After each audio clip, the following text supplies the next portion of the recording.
Auzu billahi minash shaitanir rajim. Bismillahirrahmanirrahim. Dear students, today is 14th of October 2020. Myself your English teacher.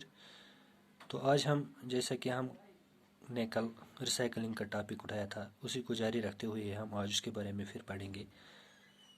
तो recycling is not very expensive. जो हम ये process करते हैं recycling की, यानी वो चीज़ें जो ख़राब या इस्तेमाल के काबिल नहीं हूँ, उनको इस्तेमाल के काबिल बनाने को हम रिसाइकलिंग कहते हैं। ये जो प्रोसेस है रिसाइकलिंग की प्रोसेस, ये एक्सपेंसिव नहीं है। After the material has been collected from the consumers it must be cleaned, sold and industry and transported.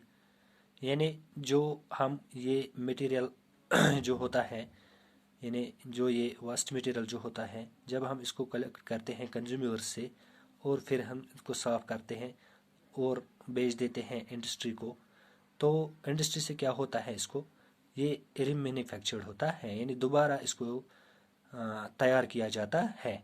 तो जब ये इंडस्ट्री में दोबारा से तैयार किया जाता है, यानी इस्तेमाल के काबिल इसको बनाया जाता है, तो फिर से ये कंज्यूमर्स को क्या दिया जाता है, यानी बेच दिया जाता है। यानी कंज्यूमर्स से ये जो वेस्ट मटेरियल जो होता है, ये उनसे लिया जाता है पहले, तो फिर उसको क्लीन करके ट्रांसपोर्ट करके, यानी इंडस्ट्री को ट्रांसपोर्ट करके वहाँ इंडस्ट्री से रीमैन्युफैक्चर हो जाता है और फिर से इसको कंज्यूमर तक पहुँचाया जाता है। तो यूरोपियन कंट्रीज़ हैव एस्टैब्लिश्ड बोतल बैंक्स। तो जब हम यूरोपियन कंट्रीज़ की बात करते हैं, वहाँ पे बोतल बैंक्स बनाए जाते हैं। यानी बैंक हम उस चीज़ को कहते हैं जहाँ पे कोई चीज़ जमा किया जाए, जिस तरह से हम ब्लड बैंक कहते हैं। ब्लड बैंक में क्या होता है, वहाँ पे ब्लड स्टोर किया जाता है। इसी तरह से जो बोतल बैंक्स होते हैं, और वहाँ पे बोतल्स जो होते हैं वो स्टोर किए जाते हैं। तो यूरोपियन कंट्रीज़ में बोतल बैंक्स जो है बाज़ाब्ता तौर होते हैं। तो क्या होता है, which used bottles can be returned, usually there are no payments, people throw bottles in huge containers at their own will in Switzerland and Denmark। तो यूरोपियन कंट्रीज़ में क्या होता है, तो जैसा कि मैंने आपको बता दिया कि बोतल बैंक्स होते हैं वहाँ पे, तो वहाँ पे बोतल्स जमा किए जाते हैं। द बोतल बैंक रिकवर्स 50% ऑफ द गिलास दैट दिस कंटेनर्स नीडेड। तो इससे क्या होता है, ये जो कंटेनर्स की ज़रूरत होती है, तो 50% जिस तरह से हम ये बोतलें वहाँ पे जमा करते हैं, तो 50% बचत होता है वहाँ पे। In Britain 12% is recovered and in India, तो ब्रिटेन में क्या होता है, 12% जो होता है वो रिकवर किया जाता है। इंडिया एंड इन इंडिया में भी 12%, नियर अबाउट 12% रिकवरी रेट है। Used bottles are sold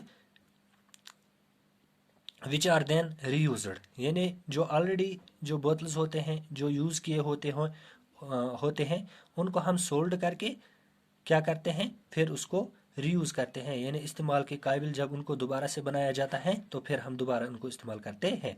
in countries where glasses milk bottles are used and average bottle makes about 30 trips to farm and the dairy।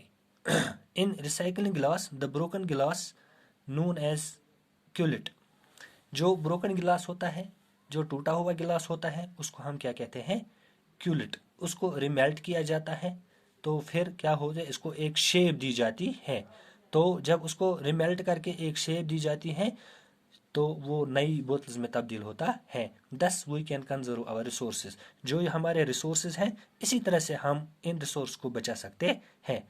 यानी जो भी waste materials होते हैं, हमें उनको फेंकना नहीं चाहिए, स्टोर करना चाहिए, दोबारा से इनको रिसाइकलिंग करके दोबारा इस्तेमाल में लाना चाहिए। तो इस तरह से क्या होता है, जो हमारे रिसोर्सेज हैं वो ख़राब नहीं होते हैं, वो ज़ाया नहीं होते हैं, हम इन रिसोर्सेज को बचा सकते हैं। तो उम्मीद है कि आपको ये आज का जो टॉपिक है हमने इसी के बारे में पढ़ा, यूजिंग द वर्ड्स, समझ में आया होगा। इंशाल्लाह इसी टॉपिक को कल हम कंटिन्यू फिर करेंगे। तब तक के लिए खुदा हाफिज़।